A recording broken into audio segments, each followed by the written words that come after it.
Jam, everyone. This is Dr. Josh back for another amazing interview. We're at COP28 this in Dubai. Everybody, we just want to send out our love to all of our DAO members. And I have one of the coolest DAO leaders ever because this is Marcus Aurelius. And Marcus Aurelius is the one of the founders of the Klima DAO. Now, Klima DAO is obviously one of the biggest and most well-known DAOs in the world. It's one of the few major success stories in DAOs, and it's a DAO with a major and important purpose. I'm going to let Marcus tell you about Klima DAO, introduce it if you haven't heard of it already, and if you haven't heard of it already, well, you're just basically not in crypto. But what's up, man? Happy to have you here. Yeah, man. Thanks for having me. Yeah, everyone. Been contributing to Klima DAO for over 2 years. And yeah, we're one of the pioneers of the refi tokenized carbon credit space, trying to bring greater transparency and access to this really important asset class called carbon credits. We now hold one of the largest treasuries of tokenized carbon credits around. We control about 5% of the total circulating supply of voluntary carbon credits. We've been forward funding projects on the ground in places like Bangladesh, distributing improved cook stoves to refugees, as well as in Africa, where we're funding a forestry project that's restoring a degraded ecosystem. And yeah, we have an active governance forum, so if you want to jump in, you can engage in the discussion about which projects we're funding, how we're managing the treasury, and of course we have the Klima token, which is used for governance and can also be used to purchase carbon credits that you can retire using our platform called carbonmark.com. And on carbonmark.com, we've got over 180 different projects from all over the world that you can support to compensate for your carbon emissions or to dedicate to your child or to your family, yeah, to help support climate action all over the world. That's our mission. Okay, man. What inspired you to do this, and you and your team? What inspired you to do a DAO specifically for this? And tell us a little bit about your background. Yeah, so my background is actually in data science and data engineering. I worked in Web 2 technology for almost a decade before getting involved in the Web 3 space. But really the idea behind Klima DAO came from the experience of some of our founders working in the traditional voluntary carbon market. And let's just say there's a lot of room for improvement in the traditional VCM, voluntary carbon market. And one of the big areas that was identified by the team early on is around the user experience of purchasing and retiring carbon credits. So historically, most carbon credits have been used by large corporations to meet their net zero goals, i.e. they've calculated their emissions and they want to then support projects all around the world that are going to either avoid carbon emissions or remove them from the atmosphere as a way of compensating for that footprint. But if you're a small business or you're an individual and you want to do the same, you want to support projects that are helping to fight climate change, historically it's been really difficult to do that in a way that has high transparency and reliable pricing. Basically because the traditional VCM is dominated by the broker model, where literally you get on the phone with a broker, 1970s stockbroker style. You negotiate prices with them. You get an email in your inbox with a PDF in it, and that PDF is like your proof. Yeah. So it's not a very transparent system. The pricing is really variable. You might call one broker and get a totally different price than another. And also, if you're buying a small amount, like say, for my personal, independent consulting business, my footprint is like 100 tons a year. And if I call a broker on the phone and I say I want to buy 100 tons of carbon, they're going to hang up on me. It's not worth their time. And so the vision for Klima DAO is to build a more liquid, transparent, and accessible carbon market so that more participants can come in and support these really important projects all over the world. Okay. Now, if a person wants to give money, donate to a carbon credit, isn't it easier to just, buy some carbon credits off of one of these other platforms? Why join the DAO? What's the important part of that? Yeah, so there's different ways to be involved in Klima DAO. On one hand, you can just use our platform, carbonmark.com, to retire carbon if you just want to support projects all around the world. The unique aspect of the DAO is that because we have a governance mechanism associated with the Klima token for voting, you're able to express your voice about what kind of projects you want to see supported down the line. So for instance, we have a treasury with about 5 million USDC, and we use that treasury to fund projects all over the world. And the way that the DAO decides which projects to finance is through token votes using the Klima token. In addition, the idea behind the DAO is that we can have public governance processes that drive the future state of the carbon market, because ultimately the existing governance mechanisms for the traditional market are very closed off, very siloed, and it's hard for us as individuals to make our voice heard in the future of this really important market. And so by being a member of the DAO, by having the Klima token and using it to vote in governance, you're making your voice heard about what issues you think are most important in the future of climate action. Okay, great. Now, all right. So, I know you got to go, and I know we have a short time here. You can basically find a lot about Klima DAO online, and Marcus is going to give us that information here. He told you about carbonmarket.com, or no? Carbonmark.com. And I want to ask about, because ich spreche Deutsch auch, and ein bisschen, ich kann auch Deutsch sprechen. And Klima, it's like some people say Klima, some people say Klima. So what is it? Is it Klima or Klima? Tell me. And why did you name it Klima DAO? You say potato, I say potato.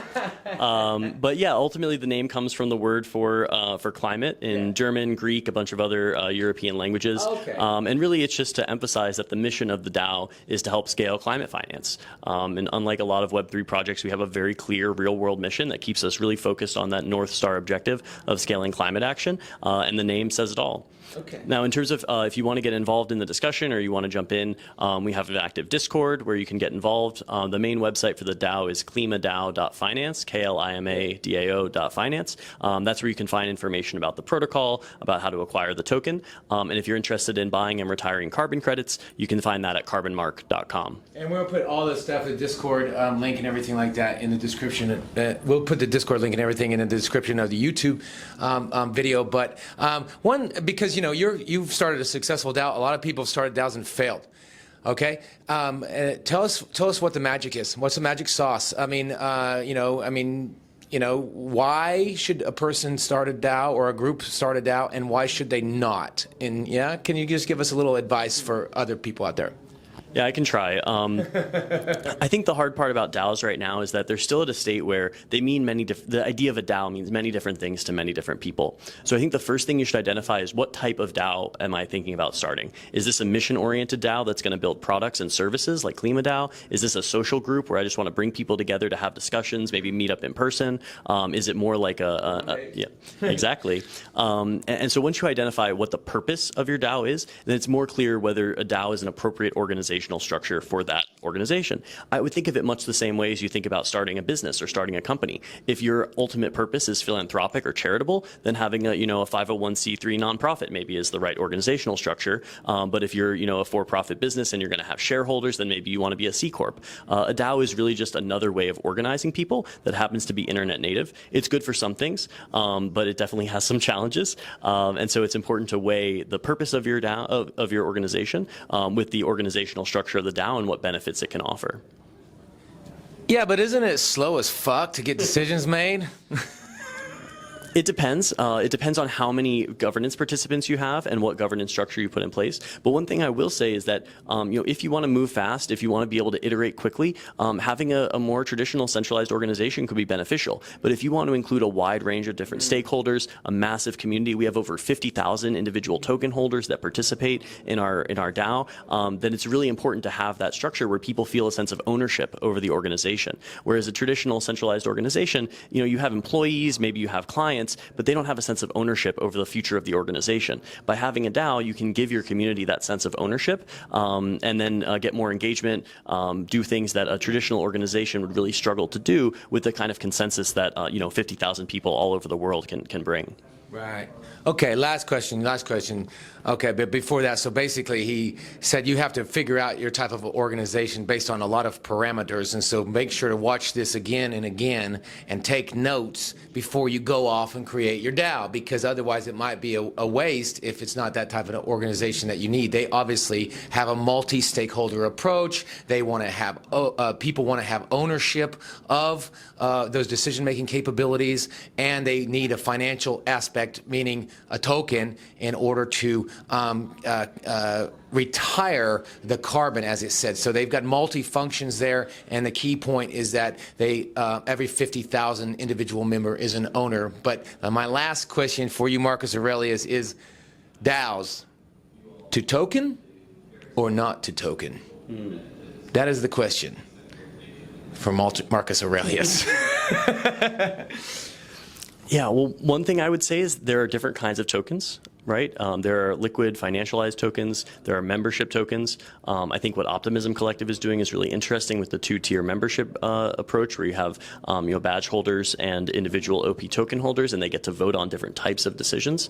But generally, I think tokens can be a useful mechanism for indicating membership and voting power within the organization. But I don't necessarily think that you need to be token first. It's perfectly okay to launch a DAO without a token, get your community together, and figure out what is the appropriate token model.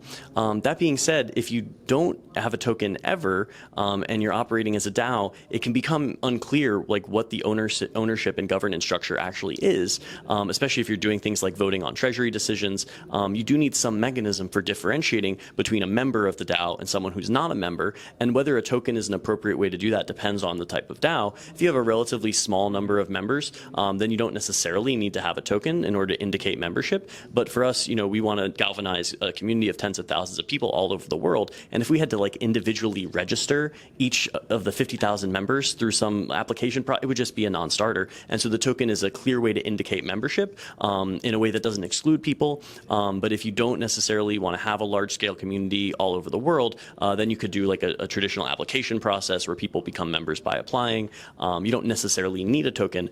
But I mean, I guess this goes back to my original point, which maybe isn't very satisfying, but the structure of the DAO, whether it has a token, what type of token it has, it all depends on what the DAO is trying to achieve. The DAO is a vessel for a purpose, a mission. It's not just something that you do because you think it's a good idea or you can make money quickly by setting up a DAO. The organization needs to have a purpose. And the DAO structure, a token model, they're all just means to achieve that ultimate mission of the DAO, which in our case is scaling climate action. For you, it might be creating a local community in your city or town. There's lots of different reasons why you might start a DAO, but it's important to have that North Star objective, the purpose of the DAO in mind, before you start setting up an organization or a legal entity, before you start issuing a token. Understand what is the purpose of the DAO. What are you trying to achieve with this organization? Okay. Just like in all other organizations, and I just want to plug Klima DAO, but also you said you do individual consulting services. Is that correct? Yeah, that's true. If you're interested in setting up a DAO or getting involved in climate change in any way, I have a background in data science, and I'm always happy to consult or advise with projects. Okay, then we'll put your contact information in the description as well. So if anybody wants to contact a real expert, experienced person who knows about data science, knows about the crypto side, and clearly knows about the management and the development side, then I guess Marcus Aurelius is your philosopher. Thank you very much, Marcus, for coming on Crypto Mondays, man. Thank you, man. Glad to see you, man. We'll see you around next time, and hopefully we'll see you on the next on the other side of the pond. Cheers.